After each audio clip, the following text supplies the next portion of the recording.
ആദ്യമൊന്നും പ്രതികരിച്ചില്ലെങ്കിലും മെല്ലെ മെല്ലെ തനു ഫോമിലായി. ഒരുപാട് സംസാരിക്കുന്നില്ലെങ്കിലും നീലുവിൻ്റെ കളിയും ചിരിയുമെല്ലാം അവൾ ആസ്വദിച്ചു തുടങ്ങി. പതിവില്ലാതെ ഫ്ലാറ്റിൻ്റെ വാതിൽ തുറന്നു കിടക്കുന്ന കണ്ട കാശി അകത്തേക്ക് കയറുമ്പോൾ കാണുന്നത് ആകെ ബഹളമായി പാചകം ചെയ്യുന്ന നീലുവിനെയും തനുവിനെയുമാണ്. രണ്ടുപേരും വൻ പാട്ട് കച്ചേരിയൊക്കെയാണ്. കുറേ നേരം നോക്കി നിന്നപ്പോഴാണ് മനസ്സിലായത് സംഗതി അന്താക്ഷരിയാണെന്ന്. നീലു ചപ്പാത്തി പരത്തിയെടുക്കുകയാണ്. തനുവിൻ്റെ ഒരു പാൻറ്റും ബനിയനുമാണ് വേഷം. ബനിയൻ ഓവർ സൈസ് ആയതുകൊണ്ട് കാണുമ്പോൾ ഒരു ജിപ്സി ലുക്ക്. തനു തലയിൽ ഒരു തോർത്തും കെട്ടി സ്ലാബിൽ കയറിയിരുന്ന് ചപ്പാത്തി ചുട്ടെടുക്കുന്നു. ആൾ വളരെ സന്തോഷത്തിലാണെന്ന് ആ മുഖം കണ്ടാലറിയാം. തനു ഭാവഗായികയെപ്പോലെ പാടി തലയാട്ടിക്കൊണ്ട് നോക്കിയത് കാശിയുടെ മുഖത്തേക്കാണ്. എരിവലിച്ച പോലെ അവൾ സ്ലാബിൽ നിന്നും ചാടി എഴുന്നേറ്റു. നീലവും തനുവിൻ്റെ നോട്ടം വഴി നീലവും ചെന്നെത്തിയത് കാശിയിലാണ്. കുറ്റം ചെയ്ത കുട്ടിയെപ്പോലെ അവളും തല താഴ്ത്തി നിന്നു. എന്താണ്? നീലിമ ശിവപ്രസാദ്, എൻ്റെ ഭാര്യ ഉപദ്രവിച്ച് മതിയായില്ലേ? നീലുവിൻ്റെ കണ്ണ് നിറഞ്ഞു തുടങ്ങി. കാശിയുടെ കൈകൾ ചേർത്ത് പിടിച്ചവൾ. കാശിയേട്ടാ, മാപ്പ് പറയാനുള്ള യോഗ്യത എനിക്കില്ല എന്നറിയാം.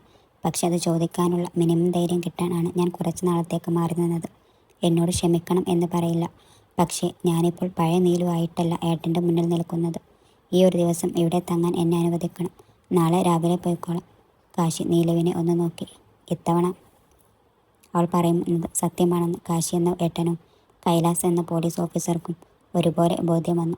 അത്താഴം കഴിക്കുമ്പോൾ തനുവിനെ ഒന്ന് വെറുപിടിപ്പിക്കാൻ കാശിയും നീലവും തമ്മിൽ വെറുതെ സംസാരിച്ചു കൊണ്ടിരുന്നു. കൂടുതലും നീലുവിൻ്റെ വീരസാഹസ കഥകളും അതുവഴി തനുവിന് കിട്ടിയിരിക്കുന്ന പണികളും ഒക്കെ തന്നെ. പണ്ട് സ്കൂളിൽ പഠിക്കുമ്പോൾ നടന്നാണ് പോവുക. തിരികെ വരുമ്പോൾ നേരെയുള്ള വഴിയെ പോകാതെ ആരുടെയെങ്കിലും ഒക്കെ പറമ്പിൽ കൂടെ വളഞ്ഞു ചുറ്റിപ്പോകും.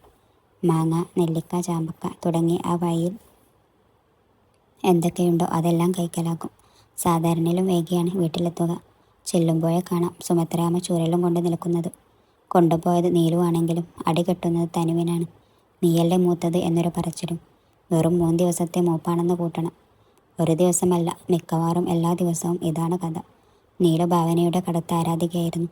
അവരുടെ ചിത്രങ്ങളൊക്കെ വനിതയിൽ നിന്നും മറ്റും കീറിയെടുത്ത് ഒരു പഴയ 2 വരി ബുക്കിൽ ഒട്ടിച്ചു വെച്ചു. അത് കണ്ടപ്പോൾ താനും ആരെങ്കിലും ആരാധിക്കണ്ടേ എന്ന് തനുവിന് തോന്നി.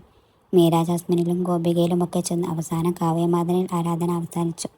നീലു ചെയ്തതുപോലെ അവളും അവരുടെ ഫോട്ടോകൾ ബുക്കിൽ ഒട്ടിച്ചു വെച്ചു. ഒരു ദിവസം കൂട്ടുകാരെ കാണിക്കാൻ തനു ബുക്ക് ക്ലാസ്സിൽ കൊണ്ടുപോയി. അന്നത് കറക്റ്റായി ടീച്ചർ പൊക്കുകയും ചെയ്തു. അതുവരെ പാവം പഠിപ്പ് ഇമേജ് ഉണ്ടായിരുന്ന തനു ആകെ നാണം കെട്ടു. അതിൻ്റെ പിന്നിലെ നീലുവിൻ്റെ വെളുത്ത കൈകൾ ആരും കണ്ടില്ല. ഇതുപോലെ ഒരുപാടുണ്ട് നീലുവിൻ്റെയും തനുവിൻ്റെയും ബാല്യകാല സ്മരണകൾ. കാശിയും നീലുവും അതെല്ലാം പറഞ്ഞ് ചിരിച്ചു കൊണ്ടിരുന്നു. എല്ലാം കേട്ട് നിശബ്ദയായിരുന്ന തനുവിൻ്റെ ഉള്ളിൽ ഒരു കുഞ്ഞു അസൂയ മുളപൊട്ടി തുടങ്ങി. അവളും സംസാരത്തിനൊപ്പം കൂടി. ഒടുവിൽ കാര്യങ്ങൾ നേരെ തിരിഞ്ഞു. കാശിയും തനുവും കൂടി നീലുവിനെ കളിയാക്കി ഒരു വഴക്കാക്കി. ഇപ്പോൾ നീലുവിനത് സന്തോഷമാണ് നൽകിയത്. ഭക്ഷണം കഴിഞ്ഞെങ്കിലും ഒരുപാട് നേരം മൂന്നാളും കൂടി സംസാരിച്ചു കൊണ്ടിരുന്നു. തനുവിന് അധികം ഉറക്കം വിളിച്ചിരിക്കാൻ കഴിയില്ല എങ്കിലും അന്നവൾ അതൊന്നും കാര്യമാക്കിയില്ല. ഏതാനും മണിക്കൂറുകൾ കൊണ്ട് നീലുവിൻ്റെ സാന്നിധ്യം തനുവിൽ ഉണ്ടായ മാറ്റങ്ങൾ നോക്കിക്കാണുകയായിരുന്നു കാശി. അവൻ നീലുവിനോടുണ്ടായിരുന്ന ദേഷ്യം ഏറെക്കുറെ മാറിയിരുന്നു. 12:30 എല്ലാവരും ഉറങ്ങാൻ പോയി. ഇത്തവണ തനുവും കാശിയും റൂമിലേക്ക് പോകുന്ന നീലു സന്തോഷത്തോടെ നോക്കി നിന്നു. റൂമിൽ കയറി കഥകടച്ചു തിരിഞ്ഞ തനു കാശിയുടെ ദേഹത്ത് തട്ടിയാണ് നിന്നത്. കടന്നു പോകാൻ നോക്കിയെങ്കിലും കാശി അവളെ തന്നോട് ചേർത്ത് നിർത്തി. ആ നോട്ടം നേരിടാൻ ആകാതെ തനു തല താഴ്ത്തി. കാശി ചുണ്ടുവിരൽ കൊണ്ട് തനുവിൻ്റെ മുഖം പിടിച്ചുയർത്തി. അപ്പോൾ എന്നോട് മാത്രമേ അകൽച്ചയുള്ളൂ അല്ലേ? അത് ചോദിക്കുമ്പോൾ കാശിയുടെ കണ്ണുകൾ ഇറനായിരുന്നു. തനുവിനും സങ്കടം വന്നു. കാശിയേട്ടാ, എനിക്കറിയണം തനു. നിന്റെ അസുഖം ഏറെക്കുറെ ഭേദമായിട്ടാണ് നമ്മൾ ഹോസ്പിറ്റലിൽ നിന്നും മടങ്ങിയത്. ഡിസ്ചാർജായി 1 മാസം കഴിഞ്ഞു. എല്ലാവരോടും നീ അത്യാവശ്യം സംസാരിക്കുന്നുണ്ട്. എല്ലാ കാര്യങ്ങളും പഴയ പോലെ ചെയ്യുന്നുണ്ട്. ഇപ്പോൾ നീര് വന്നപ്പോൾ അവളുടെ കൂടെ കുറച്ചു നേരം ഇരുന്നപ്പോൾ തന്നെ നീ പഴയ തനുവായിട്ടാണ് അവളോട് ഇടപെട്ടത്. പക്ഷേ ആദ്യം മുതൽ തന്നെ എന്നെ മാത്രം നിന്റെ കണ്ണിൽ പിടിക്കുന്നില്ല. വീട്ടിൽ നിന്ന് നീ ഇത് തുടരുമെന്ന് കരുതിയാണ് ഞാൻ നിന്നെയും കൊണ്ട് ഇവിടേക്ക് വന്നത്. ഇപ്പോഴും ഒരു മാറ്റവും ഇല്ല. ഇനി ഞാൻ നിന്നെ സ്നേഹിക്കുന്നുണ്ടെന്ന് നിനക്ക് ബോധ്യം വരാത്തത് കൊണ്ടാണോ? അതോ നീ ആഗ്രഹിക്കുന്നത് പോലെയുള്ള ഒരു സപ്പോർട്ട് എന്നിൽ നിന്നും കിട്ടാത്തത് കൊണ്ടാണോ? ബാക്കി പറയാൻ അനുവദിക്കാതെ തനു തൻ്റെ കൈകൾ കൈകൊണ്ട് അവൻ്റെ ചുണ്ടുകളെ തടഞ്ഞു. കുറച്ചു നേരം രണ്ടുപേരും പരസ്പരം നോക്കി നിന്നു. കാശിയുടെ കണ്ണുകളിൽ അലയടിക്കുന്ന പ്രണയസാഗരം തന്നെ മുക്കിക്കൊല്ലാൻ പോലും കെൽപ്പുള്ളതാണെന്ന് തനു തിരിച്ചറിഞ്ഞു. എങ്കിലും അതിൽ നീത്താൻ അവളുടെ ഉള്ളം തുടിച്ചു. ഇനിയും തൻ്റെ പ്രണയം കാശിക്ക് മുന്നിൽ മറച്ചു പിടിക്കാൻ കഴിയില്ലെന്ന് തനു അറിഞ്ഞു. എനിക്കിനി ഈ ലോകത്ത് മറ്റെന്തിനേക്കാളും ഇഷ്ടം എൻ്റെ IPSനോടും ആണ്. ഇഷ്ടമല്ല, ഭ്രാന്തമായ പ്രണയമാണ് എനിക്ക്. പക്ഷെ ഒരിക്കലും കാശിയേട്ടൻ ആഗ്രഹിക്കുന്നത് പോലെ ഒരു ഭാര്യയാകാൻ എനിക്ക് കഴിയില്ല. അതറിഞ്ഞുകൊണ്ട് ഞാൻ ഏട്ടനെ എൻ്റെ സ്നേഹം അറിയിച്ചാൽ പ്രണയം കാണിച്ച് വഞ്ചിക്കുന്നത് പോലെയാകും.